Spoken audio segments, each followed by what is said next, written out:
Fala equipe, bom dia, boa tarde ou boa noite. Saudações a todos vocês, sou o professor Ricardo Ambrosio. Hoje, na nossa série de quarta-feira, que sempre debatemos artigos científicos com relação à dor crônica, como nosso tema central e norteador, falaremos de um artigo que acabou de sair agora em março mesmo de 2021, de 4 pesquisadores brasileiros, o Felipe Reis, o Ney Mesiá, Renato Soares e Luiz Correia, sobre 5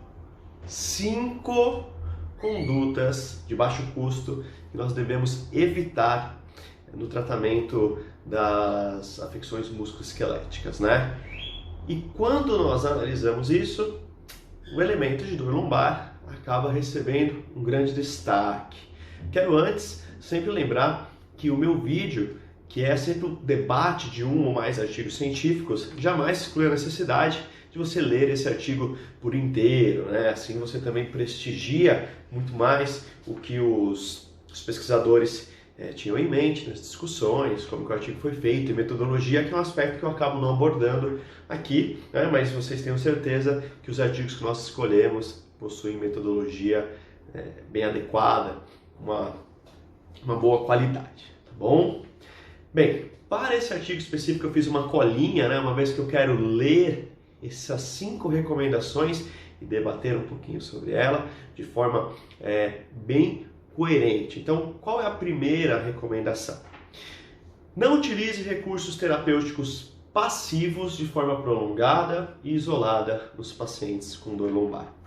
Equipe, quem acompanha o canal, quem me acompanha no Instagram, vocês que já foram meus alunos ou ainda são, sabem que eu constantemente abordo esta questão. A terapêutica para dor crônica necessita de protagonismo do paciente. Ela necessita que o nosso paciente seja ativo, Embora, em alguns momentos, a terapia passiva, a terapia manual, eletroterapia sem exercício associado seja necessária, é preciso avaliar o momento de transição para que o seu paciente comece a exercícios ativos, para que assim consiga fazer a sua evolução. Então as terapias passivas prolongadas, elas não são legais. Seja terapia manual, seja eletroterapia, seja educação em dor, tudo o que for apenas transferência, apenas de forma ativa, embora a educação em dor ela não é 100% só da pessoa que está passando, ela precisa ter uma atividade do seu paciente, Mas sempre que o profissional da saúde ele é o protagonista, ele é o central do tratamento, nós questionamos, Será que não está faltando atividade, não está faltando o protagonismo do paciente? Então aqui já é uma recomendação, e essas recomendações elas são muito bem escolhidas baseado tanto nos profissionais de excelência quanto nas evidências científicas, tá? Então reforçando o que os artigos vêm citando, reforçando o que nós sempre estudamos, não foque em terapia passiva de forma isolada e prolongada. Beleza? Vamos lá, equipe. Segunda, não utilize cintas ou imobilizadores lombares para prevenir, bem como para o tratamento da dor crônica. Parece que existe um mito, Parece que existe um hábito da população em colocar cintas de estabilização quando estão com dor, ou acreditando que vão colocar cinta para realizar uma determinada atividade, e isso irá propor uma prevenção. Falamos também já nisso em alguns momentos, onde a utilização de algumas cintas estabilizadoras podem até promover a cinesiofobia após sua retirada, uma vez que a pessoa fica com o corpo meio estranho. Ela não estimula muito a atividade estabilizadora da própria musculatura do paciente em questão. Então, se você sente que existe a necessidade de maior estabilização desse paciente, de que a musculatura precisa sustentá-lo melhor, trabalhe um condicionamento, Uma vez mais, trabalhe ativamente e não busque isso do meio externo como uma cinta estabilizadora. Tá? Ela não só irá ser desfuncional para o paciente, como ela não vai trazer o objetivo que você, terapeuta, acabou pensando, né? Que é a prevenção. Tá? Então, se você utiliza, vamos mudar um pouquinho a chavinha agora, vamos refletir sobre isso. Tá bom? Professor, posso exponenciar isso para a região cervical? Sempre que nós falamos de pesquisa científica, um dos entendimentos ele sempre é exponenciado, né? Você tem uma teoria, você tem um modelo, você tem uma eficácia e você acredita que ela serve para outras regiões. Eu gostaria de debater depois a cervical especificamente, até que o professor Neymesiá pesquisa muito, e debater aspectos específicos, então depois falaremos sobre colar cervical para estabilização, de repente ali em alguns casos específicos, tá bom? Vamos focar em cada artigo e tomar cuidado com essas exponentes. 3. Não sugira exames de imagem para dor lombar, a menos que se suspeite de doenças graves, tais como traumas, câncer, infecção, síndrome da cauda equina e condições inflamatórias como artrite reumatoide ou espondilite anquilosante. Sabemos, pessoal, que a população como um todo muitas vezes sente a necessidade de realizar um exame de imagem para saber se está ou não bem. E muitas vezes eles questionam, né, para os terapeutas, para os profissionais da saúde. Será que eu não devia fazer o exame de imagem? A ressonância não é bom? Não vai me ajudar bastante aqui? Eu sinto que eu precisava ver se está acontecendo alguma coisa. Não era melhor confirmar com uma imagem?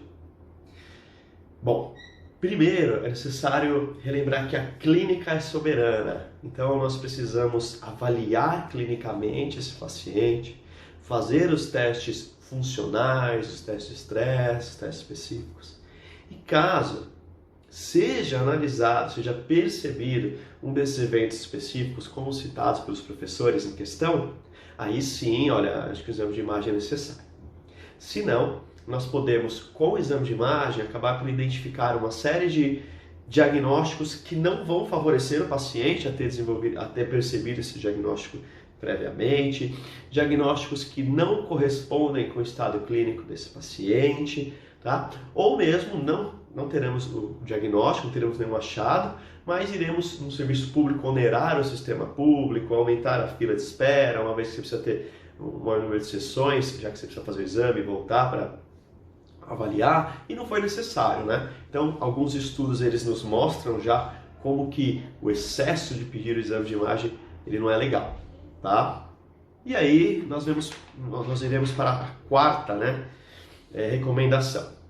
Não utilize exames de imagem para basear a sua conduta de tratamento de pacientes com dor lombar crônica. Pessoal, o vídeo da quarta passada, né, eu vou até deixar aqui, eu falei muito sobre isso, né, baseado no artigo do Sullivan, aonde já ali em 2014 já iniciava o pensamento de que o diagnóstico anatomopatológico ele não é o central. Hoje sabemos que a dor ela não é uma representação clara de uma lesão tecidual que o indivíduo vem a ter. Nós temos isso muito bem percebido. Quando falamos de dor lombar crônica, temos um número gigantesco de fatores biopsicossociais, espirituais, não relacionados à religiosidade, tá bom? Embora, claro, ela possa envolver, né? Mas todos esses fatores correlacionados, aspectos hormonais de estresse, de ansiedade, obesidade, não só por fatores mecânicos, mas também inflamatórios. Então, muitos elementos que sobrepõem, talvez, vamos falar dessa forma, ao diagnóstico anatomopatológico. George Henry, em 1977, ele já tinha proposto isso. Precisamos de uma nova visão. O conceito biomédico tradicional, fundamentado na questão anatomopatológica, ela não é a ideal mais.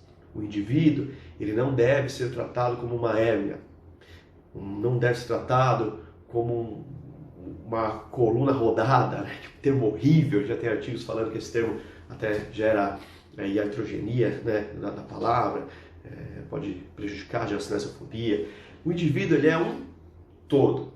E esse indivíduo, sendo um todo, ele deve ser muito bem cuidado, muito bem avaliado, com todas estas dimensões, né?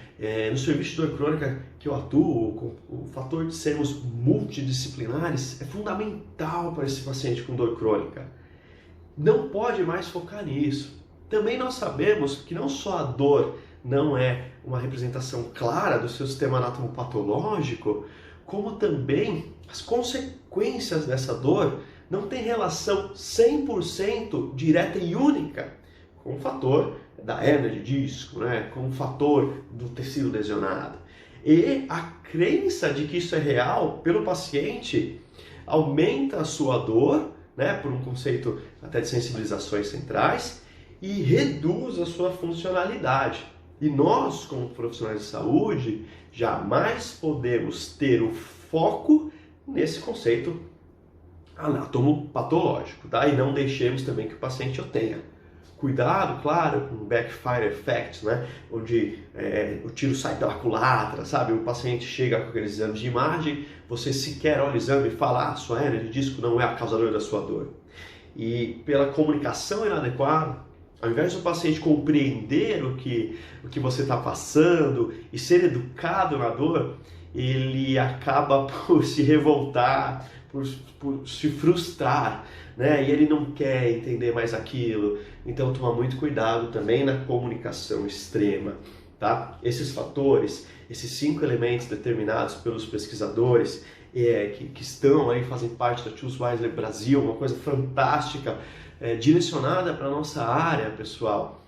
Eles devem ser norteadores, onde não são frases únicas que você vai aprender e vai ficar repetindo. Não, você vai internalizar isso, entender isso e colocar o máximo possível na sua prática do dia a dia de forma eficaz, de forma coerente, com uma boa comunicação com seus pacientes, com uma boa comunicação com a sua equipe, tá? Os artigos científicos são norteadores que vão fazer com que nós possamos pensar e cada vez mais trazer uma clareza nas nossas condutas, né? Uma clareza que é baseada na ciência, tá bom? E qual é a 5ª recomendação?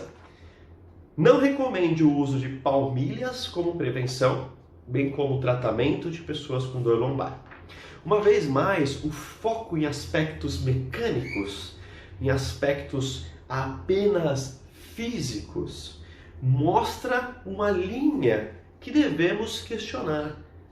Será que o meu enfoque ser totalmente baseado num conceito 100% biomecânico, 100% físico, é o que eu preciso?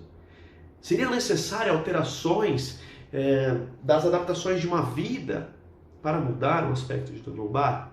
Ou seria necessário analisar comportamento, resposta à dor, medo, funcionalidades? Seria necessário que o indivíduo buscasse talvez essa alteração que você propõe com um elemento externo, a palmilha? Seria necessário talvez que ele buscasse isso com um exercício físico orientado, supervisionado, direcionado, associado de repente, por exemplo, a correntes elétricas para ativações de músculo que ele não consegue perceber e fará exercício junto, a correntes elétricas analgésicas para ele perder o medo de algum movimento, a hidroterapia, a uma série de outras condições que você vai, junto a esse paciente, torná-lo, novamente aquela palavra protagonista dos seus cuidados e modificando aquele aspecto físico enquanto você implementa, olha que legal, enquanto você implementa fatores de estilo de vida, né? Exercícios físicos, alimentação e assim por outros aspectos, tá? Então essas são as 5 recomendações que devemos evitar para tratamento de alterações musculoesqueléticas, com um foco muito grande em região lombar, mas tenho certeza que nós podemos exponenciar, e se você ler o artigo na íntegra, verá que dentre as várias sugestões, algumas eram para alterações tendíneas e assim por diante, tá? São essas 5 recomendações que servem como norteador do que nós não devemos fazer. Pessoal, elas são específicas para os fisioterapeutas do Brasil. Então você que trabalha no Brasil, isso é muito importante. Nós temos agora algo... Ah, professor, mas quer dizer que em outros lugares do mundo não é para fazer isso? Não, pessoal, você tem que pensar que quando uma evidência científica ela é feita com uma população específica, ela analisa quais são os nossos públicos, ela analisa quem são os nossos fisioterapeutas, então ela é determinada, né? A cultura do brasileiro é diferente da cultura do pessoal do Canadá, que tem uma Choose Wisely muito boa também, assim por diante. Então olha que valor que nós estamos recebendo, o presente que nós estamos recebendo agora, né, da pesquisa científica no Brasil, tá? Algumas coisas importantes. Primeiro, jamais deixem de ler o artigo na íntegra. Depois, a metodologia do artigo ensina muito, eles colocam bem as limitações, como foi feito, passo a passo, tudo bem organizado. Outra coisa, esses 4 pesquisadores são excelentes, tá? E até onde eu conheça, eles têm uma abertura muito grande para um diálogo, se alguém precisar, tenho certeza que podem entrar em contato com eles ali por direct, eles irão responder. E o professor Felipe Reis, no YouTube dele, deixou uma aula muito legal sobre a Choose Wisely Brasil, onde ele cita esses 5 fatores, mostra como é que eles foi feito e também fundamenta a grande importância da Choose Wisely, né, para o mundo, como que ela surgiu e como que ela vem se desenvolvendo. Sugiro que vocês assistam a aula do professor Felipe Reis, então, tá? Gratidão, não esqueçam, sigam, se inscrevam no canal, ativem o sino de notificações, compartilhem esse conhecimento, compartilhem o que nossos pesquisadores brasileiros vêm trazendo para nós e para o mundo. Vamos evoluir junto? Valeu!